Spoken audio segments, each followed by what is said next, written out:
Italian beef stew.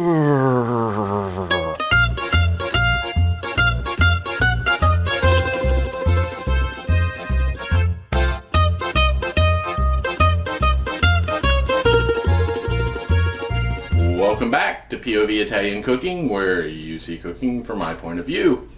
Today we're making a couple different things, but I'm going to split it up into several. It looks like I'm making 3 different things, but I'm going to split it up into 3 different episodes.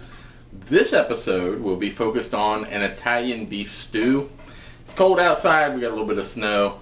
Down south they got a whole lot of snow. We just got a tiny little bit. And so I was thinking about what I wanted to cook today, and it's cold. You want a good soup or a stew. So we are going to make Italian beef stew. This will be used in one of our other recipes, but I just need something in my hands because I fidget. So let's not waste any more time. Let's get started on our beef stew. Alright, so let's take a look at our ingredients for our beef stew. Of course, the first ingredient is our about 2.5 pounds of stew beef. I am going to trim the fat off this, or some here that got a lot of fat. Keep those off the side so we don't cross-contaminate. We're going to use 3 stalks of celery. These are going to be rough cut, about 1/2-inch pieces. We're going to use 3 or 4 carrots, again, rough cut, about 1/2-inch pieces. We're going to use 5 Roma tomatoes, and we're just going to kind of chunk them out. You know, like this one might be 4 chunks. They're going to be really kind of larger chunks. 1 red onion, we're going to dice that up. We're going to use some thyme, probably 3-4 sprigs of thyme. And then, of course, our good friend salt and pepper. We're going to use some olive oil, probably 3 or 4 tablespoons. And then a good red wine, a Chianti or an Italian red you should use in this this recipe. We're going to use about 2.5 cups of this. You see here I got a couple different knives laid out. Of course, 1 knife to trim our meat. We've got a serrated knife here to use on our tomatoes, and then of course our good handy chef knife. So we're going to get started now. We're going to get these vegetables prepped real quick. Oh, I forgot one ingredient here. Bloody Mary. This really isn't for anything we're cooking today. It's just been one of those frustrating days, and I needed a Bloody Mary, so my beautiful wife made some. So let's get these vegetables prepped. Real easy. You can do it this quick. And see, it's that easy and quick to get your vegetables prepped. So what we've done is we've removed the fat off of our stew beef, got our tomatoes cut up, and got our sofrita vegetables together. So now we can go to the stove and start cooking. So I'm going to go ahead, put it on pause, we're going to get everything moved over, and we're going to start making this stew. Alright, first thing we want to do is we want to get some olive oil in the pan, get it hot, but not smoking, but kind of just before smoking. So I've got the burner turned wide open.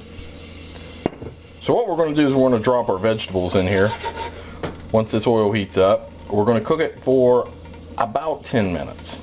So get our oil hot. It's heating up.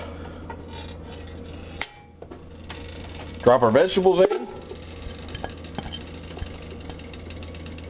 See, we got our base sofrito, which you use in a lot of, especially Italian, especially Tuscan, which is onions, celery, and carrots. Kind of like the trifecta of flavor. You know, this dish just doesn't happen to have any garlic. You know, a lot of times that you'll see that as your last ingredient in there. So now we're going to let this cook for 10 minutes, and we'll be right back. Okay, while our vegetables are going, I want to take a look at our thyme. Now thyme can take, I love fresh thyme, but it can take a long time to get it prepped. What you got to really do is you got to pick these little leaves off, and we're going to use probably 2 of these big ones. We may not drop them all in, but we're going to prep this many. Now I know, as exciting as it would be to watch me pick all the leaves off of this, I'm going to go ahead and break away and get this done.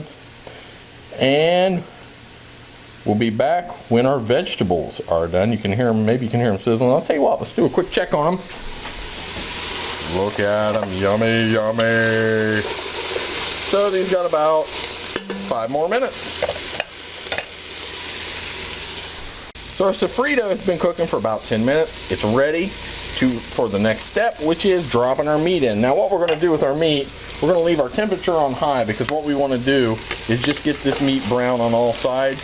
It's going to go for about 5 minutes, just till it's brown on each side, and then we're going to move on to the next step. So I'll check back in with you in about 5 minutes.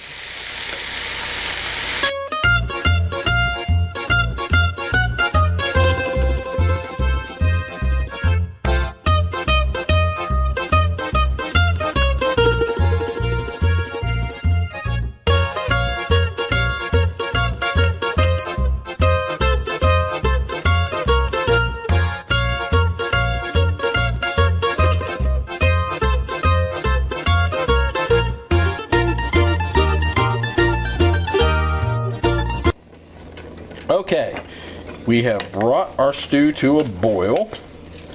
So now what we're going to do is drop in our tomatoes. Then we're going to add our salt and pepper to taste. You can always add more salt and pepper. You can never take it out. So be careful with it. That's good. Again, I always use kosher salt. Our wonderful slow pepper grinder. That'll be good for now. We'll add more pepper here shortly. We're going to give this one last stir, get our tomatoes incorporated. Now what we're going to do, lower it to simmer, partially cover. We're just going to leave just a little bit so it can steam out. We're going to let this simmer for about 2 hours, stirring every 15. So while this is making, we're going to prepare our sides. And again, the other things that we're going to do are going to show up in other episodes. So 2 hours, every 15, give it a stir. We'll be back in a little bit. Our beef stew has been cooking for about 2 hours. It's done. I did add a little more salt, a little more pepper to this. It's good. It's boiled down. You can see that, you know, it's not like that red wine colors when we started. It's, you know, you got the beef broth that came out and it kind of all just kind of mixed together. Our tomatoes broke down and really mixed in there. This is going to be incredible. Now what I've done is I made some creamy polenta. So what we're going to do is we're going to put down a nice bed of creamy polenta and put this stew over top. Let's get that, we're going to get it plated up. We'll be right back. Thanks for watching POV Italian. To stay informed of future episodes, just click the subscribe button in the lower left-hand corner of your screen. Yeah, if you have any comments or you want to learn how to prepare a particular Italian dish, put that down in the comments below. I'll read all the comments. Don't forget to follow us on social media. If you look on Instagram at instagram.com/povitalian, on Twitter at twitter.com/povitalian, and on Facebook at facebook.com/povitalian. If you'd like to contact me by email, you can contact me at povitalian@gmail.com. You know, thanks for watching, and we'll see you later. Ciao!